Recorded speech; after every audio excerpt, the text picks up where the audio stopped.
Jangan kongsi keluarga kita. Jangan share. Ni anak saya nombor 1. Alhamdulillah, tak sangka anak saya SPM baru ni dapat 10A daripada 9 subjek. Ayat kau.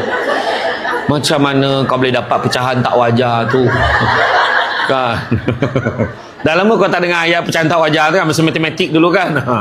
Pecahan tak wajar.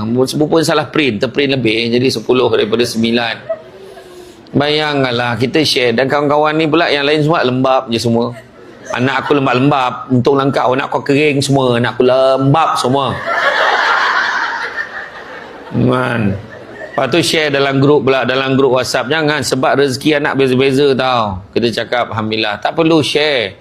Kadang-kadang ada orang, betul pun cerita ni, netizennya perangai. Cakap lah anak kau dapat berapa? Alhamdulillah, cukup lah.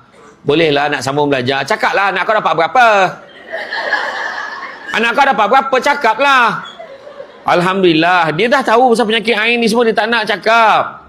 Alhamdulillah, syukur. Itu semua berkat doakan kawan semua. Iyalah, berapa? Dia pun jawab, Alhamdulillah lah dapat 9A. Alah, belagak. Lu tadi kau yang tanya. Itulah perangai netizen Malaysia ke tu. Dia yang tanya tadi, kau pun suruh cakap. Akhir dia cakap, belagak pula kau bagi kat dia. Betul tak perangai kan? Belagak lah tu. La ilaha illallah. Kawan tu puas nak merahsiakan suami ni telah berjaya naik pangkat. Pun tak nak cerita. Dengan lelaki kau naik pangkat ni. Lepas ni belagak lah ni. Belagak.